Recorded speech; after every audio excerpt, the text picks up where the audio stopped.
Alright, what a patriotic kick. Let's kick this off and start talking about the Constitution. It's what makes America America. So, why is America America? What makes our country so great? It's the foundation that was laid. And the Constitution is that foundation that America is built upon. So, let's find out about it. Some of the straight facts. There are about 7,000 words in the Constitution. It is the oldest Constitution in the world that is currently still in use. There were some that were written before that are no longer used. There are some that,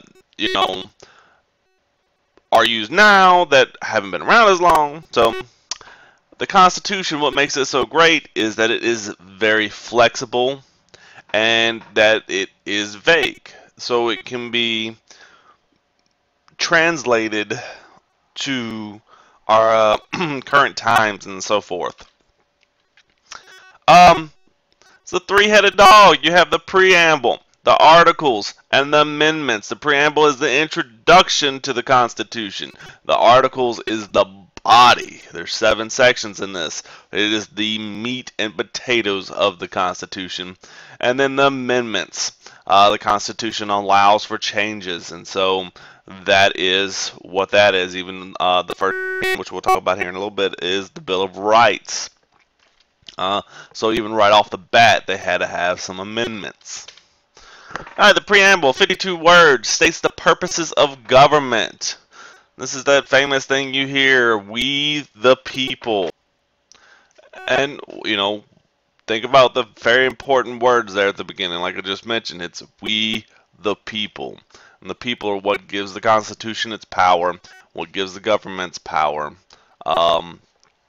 So it's a very actually important part. It's not just an introduction or like a blurb of a book to be tossed aside, or that opening part of the book that you always skip because you don't want to read what the author had to say. Well, this is the point that tells us this is the meaning behind it. Okay, so it has a very important purpose. The Articles. Remember we said the body had 7 parts. These are known as Articles. The first through the third are the 3 branches of government: the legislative, executive, and judicial. The 4th talks about the states. The 5th talks about the amendment process. The 6th talks about supreme law of the land. And the 7th is the ratification process. Article 1, the legislative branch. Congress. Congress's job is to make laws. Point 1.2, rules governing the House of Representatives, and then 1.3, rules governing the Senate. And the House of Representatives and the Senate are the 2 bodies making up Congress. Article 2, the executive branch. The executive branch's main job is to enforce the laws that are passed by Congress. And it talks about the powers and limits of the president, vice president, and other various executives. And if you look, matter of fact, and we'll talk about checks and balances in a minute, but with powers and limits of the president, the Supreme Court just had a ruling the other day about how the president was overreaching his bounds that were listed here in Article 2 of the Constitution. So that is still important to us today. Article 3, the judicial branch. Their main thing is to interpret laws. And like I just mentioned, they had a ruling that was interpreting the president do this, and it was about recess appointment, making appointments while Congress was in recess, so they couldn't approve. And so the Supreme Court ruled against it. So these are things that are still happening today, and these are things that are still very important and very relevant, and people still debate over this stuff constantly. And it is the Supreme Court in the land. If the Supreme Court makes a ruling, then that ruling is final. Article 4 talks about the states, how to resolve issues between them, about borders, taxing commerce, land rights, and so forth. States honor other states' laws. So if we have one of the current things that's a big issue, we talk about gay marriage. If a state, we have so many states that have gay marriage. If somebody goes to a state that has this, they can get married there and then go back and live in their state.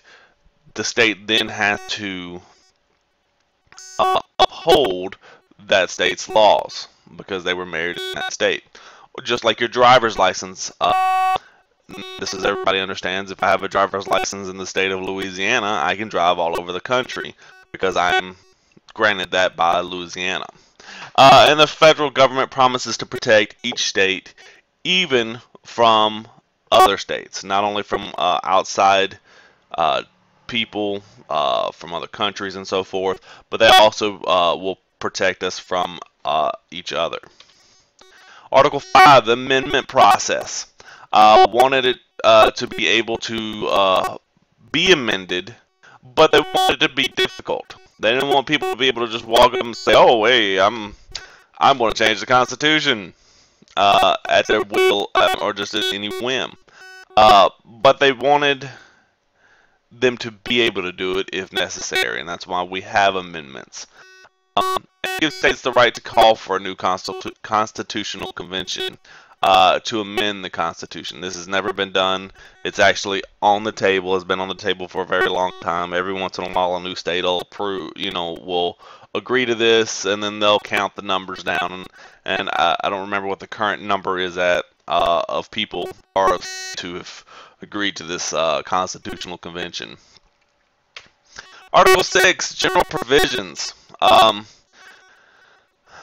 It talked about how the Articles of Confederation debt would be paid because under the Articles of Confederation they had certain debts. It says that federal laws are the supreme laws of the land. No other laws can outdo what the federal law is. However, you get into some contradictory things because, certain things the states are supposed to have the final say. And sometimes federal law interferes with what the state law is, and then you have this big battle, between the two. Though the federal law is the supreme law of the land, so that's where you get this whole paradoxical thing going on. But federal law is the supreme law of the land. It supersedes all other laws. And no religious test can be given as a qualification for office.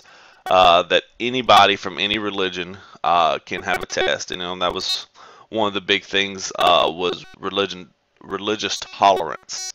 And a lot of the people originally came over here. They came over here for religious freedoms for themselves, but they were very intolerant against a lot of other religions.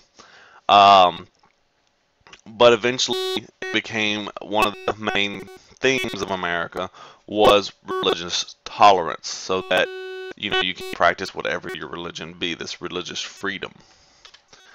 Article 7, ratification. This is how the Constitution would be approved. And it was discussed how the Constitution had to be ratified by each of the 13 states, or by how many it had to meet.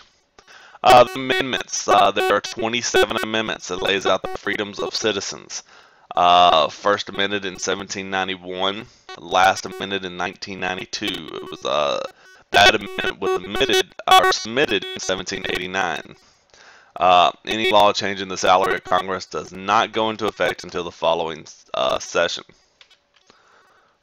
5 principles of the Constitution.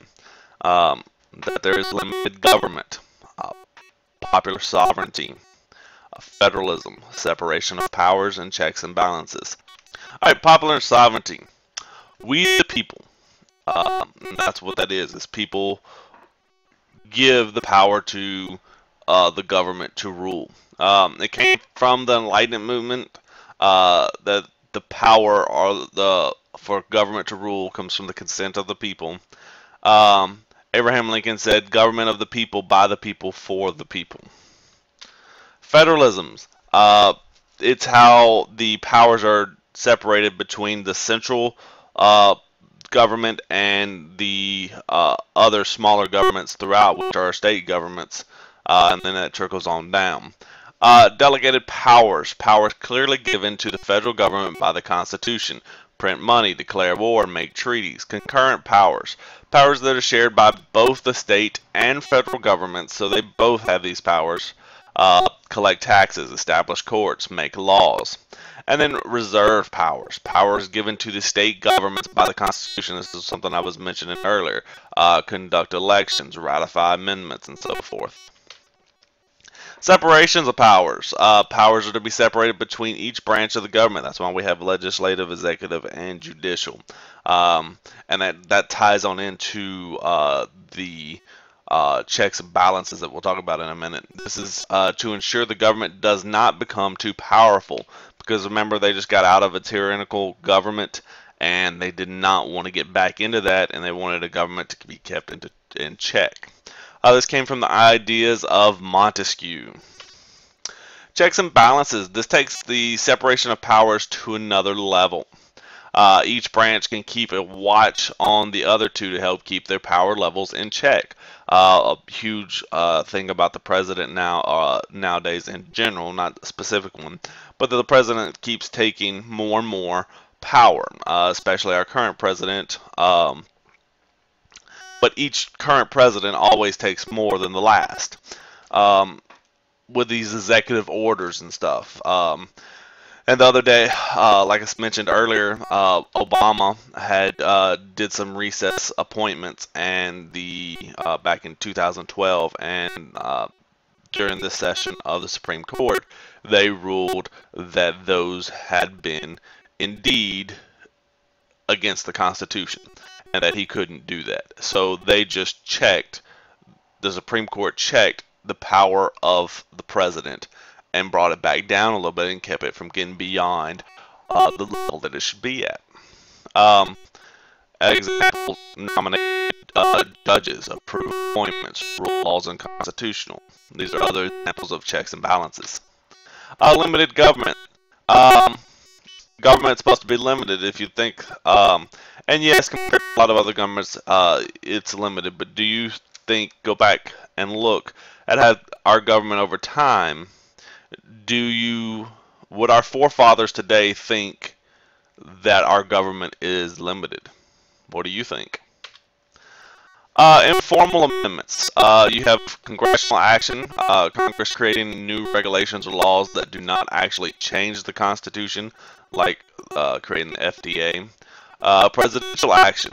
President taking action without congressional approvals, like sending troops. These are these executive orders I was talking about. Supreme Court decisions. When the court rules on a case, it creates case laws. Such an example was segregation. Customs and traditions. Something that everyone just follows or does. The two-term limit.